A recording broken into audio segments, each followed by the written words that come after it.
So in 2020, Australian director Leigh Whannell directed The Invisible Man.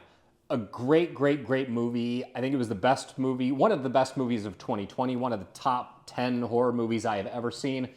Freaking love that movie. It did a lot of things right, which I will talk about in the review. This is his second shot at doing what is essentially a monster movie. This one is the modern telling of Wolfman. So let's talk about if it is any good.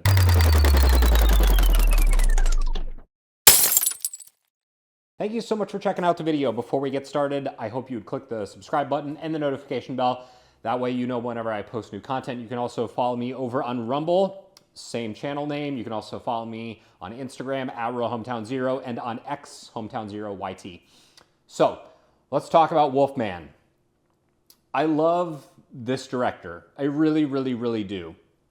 I loved The Invisible Man.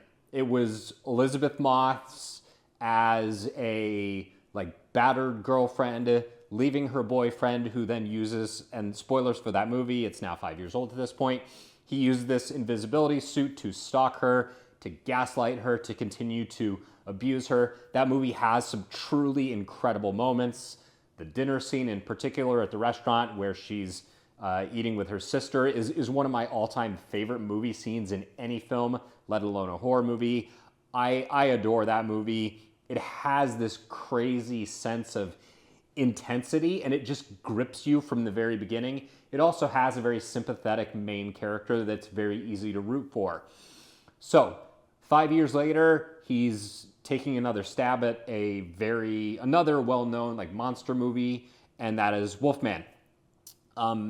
Now, this movie is good. I enjoyed this movie. I didn't enjoy it nearly as much as The Invisible Man for a couple reasons. And I don't want to just sit here and compare those two movies, but he did set the bar very high with his previous outing. So I'll talk about kind of what I liked about the movie and what I didn't like, and we'll just leave it at that. So this movie has one of the very best opening scenes and just gets off to such a great start.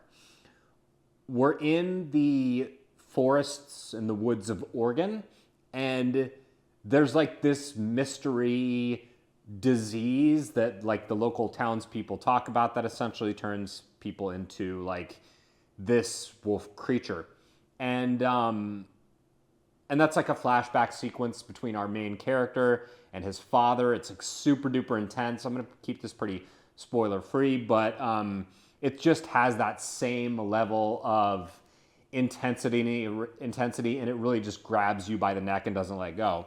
It's truly a remarkable opening sequence. I really, really, really loved it. And it set up the movie for success.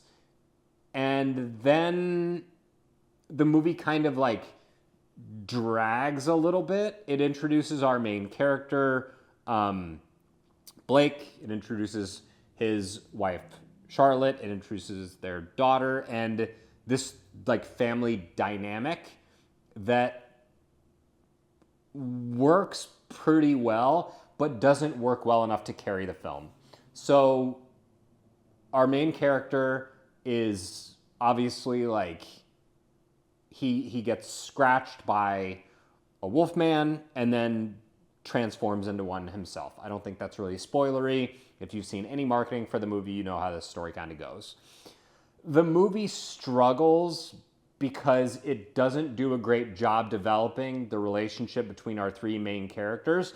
It tries. It does try, and it gets an A for effort, but it doesn't succeed because I think it kind of rushes through that very important part of the film to get to Blake's deterioration and this disease as it takes him over. And it does a pretty good job with that aspect of the movie, but I think that Blake's relationship with his wife doesn't develop the way that it needs to elicit proper sympathy for him. Now, the movie structures itself as the Wolfman is the protagonist and he's the sympathetic character for the movie. It doesn't follow his wife as much as it follows him. And I think it's a fine decision to make, but the narrative and the structure of the film doesn't really allow, it doesn't grip us like it needs to.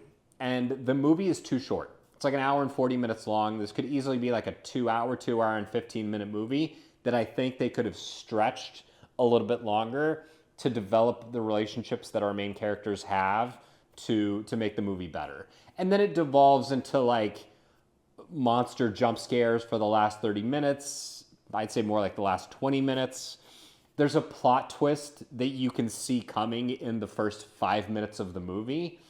And I think that some of that predictability does take away from the movie, the story, and the strengths of the film. So I liked this movie. I didn't love it. It's certainly not The Invisible Man. It's not a bad film by any stretch.